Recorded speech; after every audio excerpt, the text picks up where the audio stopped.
Sa ganun po, justice sa ganyan. No? Kasi ang iniisip ko rito baka mapunta sa wala dahil dito nga sa insertion sa flood control, nagtuturuan eh. Hindi na rin sinasabi sino nag-insert, may mga nagpapanggap na hindi namin alam yan, bigla na lang nangyari yan, di ba? Baka dito, kamukat-mukat ninyo, kasalanan nyo o kasalanan ko eh. Insertion, hindi po ba? So how would you go about it? Kasi magtuturuan yung mga yan, sigurado eh. Baka mahirap i-pinpoint kung sino nag-insert. Well, may paper trail dahil nakita ko na sa House merong bill na inintroduced si Joey Salceda to insert this provision, Section 1D. No?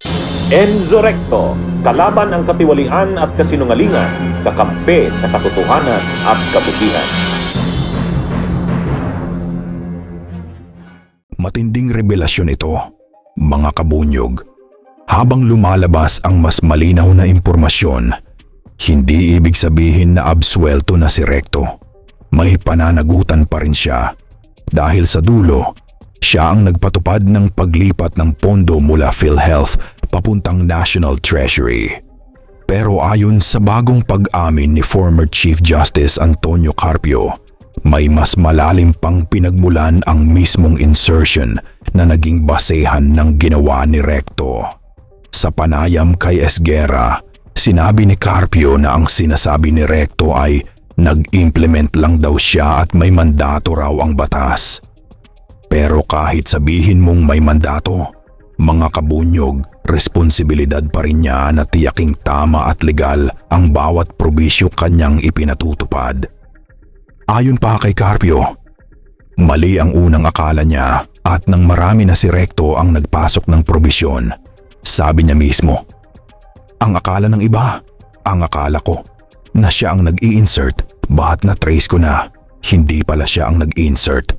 At noon pa man, ito na ang naging depensa ni Recto kung bakit niya ito ginawa, na siya raw ay nagpatupad lamang ng probisyong ibinaba sa kanya. Heto mga kabunyog na, panoorin po natin itong nakaraang balita. Ron, the Department of Finance has justified its previous circular expecting state insurer PhilHealth to remit 89.9 billion pesos in unused subsidies back to the National Treasury so that these can be utilized in financing unprogrammed appropriations. During the post-SONA discussions this morning, DOF Secretary Ralph Recto clarified that his agency was only following Congress orders to collect and make better use of idle funds from different government-owned and controlled corporations such as PhilHealth. Recto said his agency consulted with the Governance Commission for GOCCs, the Office of the Government Corporate Counsel, as well as the Commission on Audit, all of which he said noted that the move was legal. Pero ayon kay Carpio, lumabas na si Congressman Joey Salceda pala ang tunay na nag-insert ng provision sa House dahil siya ang nag-introduce ng bill na may insertion. At matapos iyon, ipinasa ito kay Zaldico na siyang chairman noon ng Appropriations Committee. Pero kahit malinaw na may papel ang Kamara sa pinagmulan ng issue, mga kabunyog, hindi rin kailanman nawawala ang pananagutan ni Recto. Dahil sa dulo, siya ang nagpatupad, siya ang nag-authorize ng galaw at siya ang may obligasyong tiyakin na tama ang batas na ina-apply niya. Kaya dalawang tanong ang malinaw ngayon.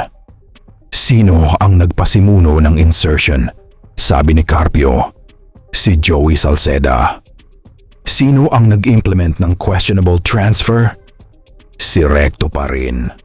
Mga kabunyog, para sa iba pang pahayag ni former Chief Justice Carpio, panoorin natin ang kabuuang interview para mas maintindihan ang buong proseso at kung bakit parehong may dapat ipaliwanag ang nag-insert at ang nag-implement. Ang next question ko po, paano mapapanagot itong mga may kinalaman dito sa pagta-transfer ng pondo, number 1, and number 2, yung gumasta nito? Well, we're trying to find out how kasi nag-umpisa ito sa Section 1D ng unprogrammed appropriation ng 2024 budget, no? Siningit yung one provision, Section 1D. It never appeared before in previous national budgets. It only appeared once in the 2024 budget. Sa 2025 hindi na nag-appear ulit. So very unique ito. So we're trying to find out who inserted this because that will give us a clue kung sinong gumawa nitong scheme na ito. no? So that Okay. is what we're trying to find out.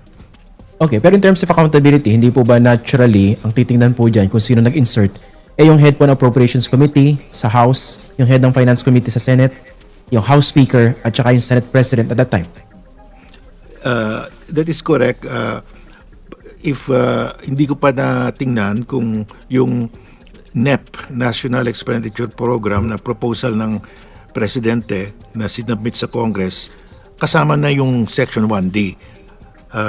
Ang sabi sa akin, in-insert lang daw yan. Pero I will have to clarify, no? If it was inserted at the House level or BICAM level or Senate level, we will have to check. Sa ganun po, justice sa ganyan, no? Kasi ang iniisip ko rito baka mapunta sa wala dahil dito nga sa insertion sa flood control, nagtuturuan eh. Hindi na rin sinasabi sino nag-insert, may mga nagpapanggap na hindi namin alam yan, bigla na lang nangyari yan, di ba? Baka dito, kamukat-mukat ninyo, kasalanan nyo, kasalanan ko eh. Insertion, hindi po ba? So how would you go about it? Kasi magtuturuan yung mga yan, sigurado eh. Baka mahirap i-pinpoint kung sino nag-insert. Well, may paper trail dahil nakita ko na sa House merong bill na inintroduced si Joey Salceda to insert this provision, Section 1D, no? So, but we have to verify further, look at the subsequent events para mabuo talaga. So, it looks like it started in the House, no? Yung insertion ng Section 1D. So, we will uncover that, but it will just take time, no? But right now, panalo na tayo. We have a unanimous decision. Ibabalik na yan, no? Unfortunately, that was not included in the yung approved bill ng House, hindi kasama yung 60 billion reimbursement. Sa Senate, I do not know because by sa Monday they will already be on third reading, no? On third reading, pag on third reading na sila, tapos na. I don't know pag sinama yung 60 billion kasi kakalabas lang today yung decision, no?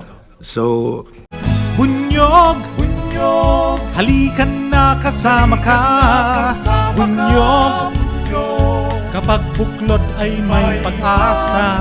Luzon, Visayas, Mindanao, isa ang pananaw. Sa bagong Pilipinas ang bunyog isisigaw. Bunyog.